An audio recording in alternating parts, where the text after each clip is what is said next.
Why are African leaders not following in the footsteps of Ibrahim Traoré in his transformational agenda is carrying out in his country that is affecting Africa as a whole? This is the avoided topics, and my name is Basi, and here I have me. Shagun. All right, yes, Mr. Sheg. So today is a very serious topic, and no need for pleasantries. Let's move straight into it. All right, so our leaders are seeing this young man, Captain Ibrahim Traoré, doing tremendous things in his country, Burkina Faso, and Africa loves him. Just imagine he went to Mahama inauguration in Ghana, and the people loved him. He was one of the most celebrated. He was the most celebrated president, like in inauguration. So now, in the last video I made about him, people were commenting why other African leaders are not, doing what he's doing, following in his stead, so that Africa can be great again. We can regain our lost glory. So I think I have some few points. We'll list it out and discuss about it. If you agree with us, let us know in the comment section. And if you also have more reasons why you think they are not following suit, also let us know. And if you disagree, also drop us in the comment section. Let's discuss, and we can bring some more of them from the comments, and then we'll also discuss it also. So, Mr. Shegun, generally, do you have anything to say before we start with the point? There's a lot of things to say, but let's pick from our point then, so that we can follow order of. Okay. Yes. All right. So, from the first one I have with me, fear of losing power. Fear of losing power. So, let me read what was there. Many African leaders prioritize staying in power over implementing bold reforms. Traoré's decisive action, including anti-corruption and people-centric policies, may threaten entrenched system that benefit the ruling elite. That's true. Do you understand? You see, when I say fear of losing power, the thing is, a lot of our African leaders, if you check the way they get into power, you will know that these people, they know me well. For you. Yes, that's just the plain truth. And you that used different means and different methods to secure power, by force and all, you will use that different means and different method to keep yourself in that power, even if it is sabotaging the interest of your people. No, it's not even sabotaging. In the first place, you don't have the interest of the people at heart. That just is not. There's nothing to sabotage there, because okay, that's true. So most of those leaders, especially the old ones, those ones that want to die in power, yes, that want to stay there, just like an heritage. They take this thing as an heritage. So you see some African leaders, they will be on seat of presidency for over 8, 12, 13, 14, 20 years. 38, 40 something years. Presidency, when it's not like a monarch. No, it's not a monarch system. They will carry democracy and throw it away like. It's crazy. It's crazy. Africa. It's crazy. So, this is crazy, man. I don't even have anything to say. So, on this first point, please, what do you have to say about it? Drop out losing power. Do you have? Don't want to lose power because you know that what you are doing is evil. Do you know that? Because when they catch you, it's finished. Wait, in the West, once a leader himself, they know when they're ready, when they are not accepted anymore by the people, they resign. But our own have fear of losing power. The German Prime Minister of Germany. Yes. Prime Minister of the British Prime Minister resigned because people were protesting that what he did was wrong, this and that. He stepped down by himself. But for Africa, they will never answer you. They rather kill you that's protesting than to step down for you. Even though your life is, they will do that to kill you like NSAS. Like NSAS. They fear to buy the youth. You know, the people's voice can only be heard with protest. So this is the right of the people to protest and tell the government what they want collectively. But in the instance where our government, are against us protesting, that means they don't want to hear from us. Protest only works in the West, not here. They don't want to hear from us. They don't want to hear from men in power. We definitely don't want any voice countering them. So they want to stay in power. So you protesting is a threat to their power. It's a threat. So I think our leaders, I'll call them puppet leaders. They see protests as we fighting them. It's fight, not we hearing our voice. Yes, that's why they come with arms and ammunition. Yes, you understand. So meaning our voices are our arms. Their own ammunitions are the guns. It's crazy. So let's move on to the second point. Please drop your opinions about this first point. Second one, foreign influence. Some leaders rely on support from foreign powers that may not favor independent or revolutionary leadership style like Traoré's, which challenges external control. Which Which challenges challenges external okay, control. because like, are you done? Yes, I'm done. Okay, because like a leader like Traore, his decisions will definitely go against all those Western and Yes. foreign Yes. government. Can we use government? Is it government or power? Powers. Government or power? Power, influence. Okay, influence. Yes. So if we have, that's why I see in every country, if you check Traore now, he has had about how many assassination attempts? More than let's just say more than 12. More But than the last I heard, I think it says 18. 18. But let's just keep it at more than 12. So now, before a president in an African region will be having more than 12 assassinations, oh, bro, Nepa, this is so wrong in Africa. We cannot boast of lights. We are creating content that are taking lights. Sorry for the break in transmission. It is the same thing we are discussing here. The problems we have faced in Nigeria and Africa as a whole. We cannot boast of 24 hours electricity in our continent. This is sad and it's so bad. This is we wasting, time that we ought to be productive. If we don't have light, electricity, how do we be productive? It is well. It is a shame. It is a shame. And Disgrace. a disgrace, actually.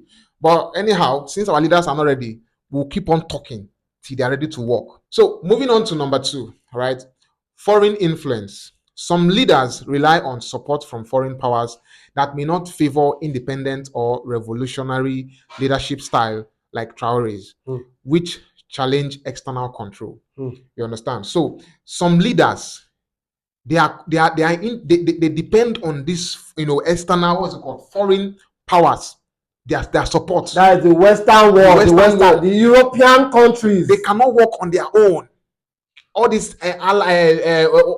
aids, So once they are revolutionary, you understand, these people will not send them anymore. They are now against them because they now want the benefit, the good of their land. And that is not what the West wants. So now they are trying to tell us that if our countries, if Africa becomes better, and their country becoming worse or worse, that is affecting them. No, it will now be cost for them to maintain the way their lifestyle. Country, yes. So they are using us to maintain their lifestyle. Yes, in our expense of our life, yes, and properties. Once our leaders now take our mineral resources, yes, because they will now have to buy our finished product. It means we are not going to be the one to refine our gold. They will come and buy the finished product, expensive. Just we are buying our finished product that they are refining in their place, expensive. Just like what this country did, Niger. Is it Niger? They told France to come and buy their. Is it what's that thing?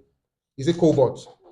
I've forgotten the name of that. The thing they use for phones, Abi? Yes, for phones. They say they come and buy it at the normal rate, which the normal dollar market rate sells. Instead of those low, this is they were buying before, because power has changed, because they took over now. Some of them even have illegal mines in there. Another country having illegal mining in another country. You understand? In the it's crazy. So some of these leaders that don't want to work for their country is that they know the wealth they have in their country, but they want to sell it for cheap, because no matter how cheap it is expensive for them, because they are very low budget people, very low mentality people in leadership. It is a shame. So whatever they do that is against the external, they don't want to do it. They don't want to do it. So that even those people keep favoring them, yes, and not the people. Not the people. Moving on. Please, we need your comments in the comment section about this. So moving on to number 3 reason, why some leaders are not following in the footsteps of Ibrahim Traoré. And see, we currently have 3 leaders in Africa that are doing what Ibrahim Traoré is doing. What's it called? Mali's president, Burkina Faso's president, Niger's president, and I think there's another country. Please remind me in the comment section. So let's move on to number 3. Lack of vision or political will. Not all leaders have the vision, courage, or determination to prioritize national interest above personal or political gains. Greed. Greed. They carry greed, they enter everywhere. Everywhere. Traoré's leadership reflects a commitment to long-term development rather than short-term benefits. That's number 3. So the main point for number 3 is lack of vision or political will. A lot of our leaders don't have vision. I think their major vision is to collect power. To get power. Yes, because I feel like most of them, they don't even know what leadership is all about. No, they don't. They just, some people can just have money now and say, okay, I want to become a politician. Yes. Without knowing what it entails to become a politician. Yes. See, as a politician, you should know what your people want. You should know that if I'm taking this public office, I'm working for the people, for the betterment of the people. Some people want African leaders, to be precise, Nigerian leaders, Ghanaian leaders, South African leaders, they'll just go, use money, buy power, and stay there and start oppressing. If you talk, are you talking? Do you know what? Don't lock that boy up now. I'll go see the light. Imagine a Western leader, let's say America now, one of the leaders coming out to say, "Do you know who I am?" Hell, do you know how vague that statement is? So do you know who I am? What is that? You are a public servant. Officer. No, nobody. You are a nobody. You're a public servant. The people with public funds. The one they gave you the power, and you are there now using the power to oppress them. It is crazy. Let's move on to number 4. Moving on to number 4. Please, your comments on the number 3 point. Number 4 point. Corruption and self-interest. Many African leaders are deeply entrenched in corrupt system. Traoré's anti-corruption stance might expose or disrupt network that many leaders are part of or benefit from. You see, the thing is, you see this corruption and self-interest. Yes. Is one of, especially that corruption, is one of the major reasons why a lot of African leaders are not doing anything, will not be able to do anything. Because now, if, for example, now let's take a clean water and a bad water. This water is clean and this water is dirty. If you mix them together, the white water will be corrupt. Now, you that mix this thing up, that makes this water together, that is now, the both water is now corrupt. If you start separating them, you now separate them. This one, you will see the actual clean water from the, because there's a formula that you can use to separate clean water from now. Yes, if a leader comes now and they allow those ones that are corrupt, that are dirty, allow those people to clean up the system, that is, clean the corruption out of the system, they will not be able to differentiate from the corrupt people, and it will affect them and affect their government. So they will fight everything in their power to secure that, to make sure that you that is clean, you that is like TRAORÉ, will not ever be able to defeat them in that country. They will do everything in their power with the assist of the Western world. Now, talking about this your example now, like the water, this thing he gave, the narrative. For these are 2 glass cups. Please help me with the mic. These are 2 glass cups. We have this one full with dirty water and this one full with clean water. Now, for this dirty water to be out of this cup, you need to pour more clean water. The more you keep pouring clean water, the more this dirty water will become clean. So meaning we need more good leaders to be able to defeat the corrupt leaders. So now, where do we get these more leaders? You know, people that are good, most of them don't have the power. They don't even have that will because they feel the system is corrupt. So that's why we are making this, coming out to talk and say, please, more good people need to come out, join politics, enter politics. And as you are entering, please make sure you are clean. Make sure, like someone like Traoré now, assuming Traoré has a past that is bad, they would have been breaking it up now against him. Yes. They are currently still searching, but they are not seeing. Just like in the case of Peter Obi. Yes, during the 2023 election. He said, if you can find one place that have misused the public funds given to me as a governor, one place, if you can even tell me one place that I use 1,000 naira and I not use it in the interest of the public, tell me, I will step down. See, the election, nobody was able to come out with any denting fact about him. That is what we are talking about. See, from the beginning point of entering politics, my point is good people need to start entering politics in Nigeria, in Africa. Yes. And the more we are entering, please know what you are there for. And know what they are there for. And there's one point that people usually make that discourages other people from joining politics. They'll be like, politics is a dirty game. Yes. Politics is a dirty game because we allow the dirty people keep playing that game. Exactly. Once the good people, the right people start playing the game, it will become a clean game and fair. So that anybody that wants to enter politics, it's supposed to be called leadership, not politics. But the politics is what will bring you into becoming the leader. yes. So you must play the game to become the leader. So now let's play the game. Let's be ruthless, because I noticed that a lot of good people are not ruthless when playing this game. It is a game. So for you to be there in a good way, just like Ibrahim TRAORÉ, he played the game. He came in through a coup, and now he's doing great things. Mm-hmm. Your ruthlessness should be to the bad eggs and enter and do good. That is it. So I think I don't know if you have anything to say. No. All right, so let's move on. I think this is the last point on my list. This video is becoming long. Number 5, which is the last point here: fear of unrest or backlash. So let's read. TRAORÉ's bold approach could incite backlash from local elites. International inside the country, yes. Local elites or international stakeholders. International stakeholders. People that owns your country. Jesus Christ. You as an African, there are some people out there that owns your country. Wow. That have the interest. They are stakeholders. Because now, wait, do you know what stakeholders mean? They are the one they have invested and they are taking interest from you. So you have to do what they want because they are the one that owns it. Wow. So they don't go sign let me NGO. You don't understand. Different NGOs, different this, they don't sign.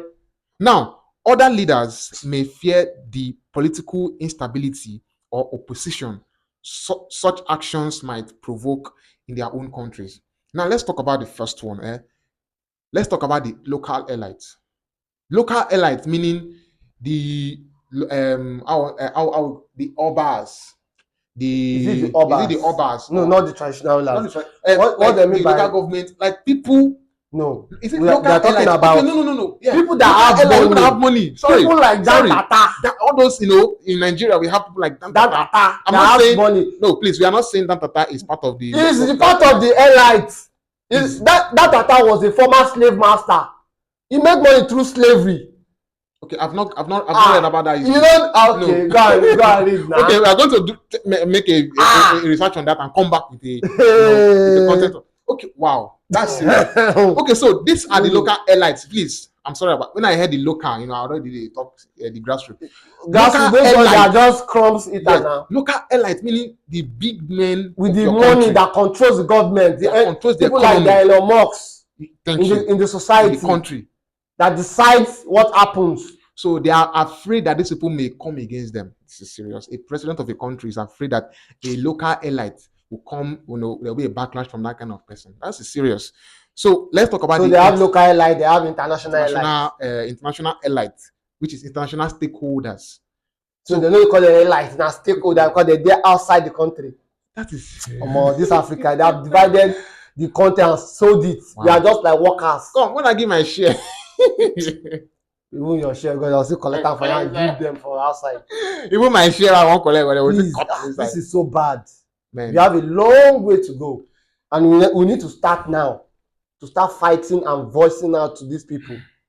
Wow, this is actually sad. Wow. So please, these are the 5 points that we reasoned together, and we were like, I think this is what is making a lot of our leaders not to work in Africa. If you have your other points, please let us know in the comment section. Let's discuss.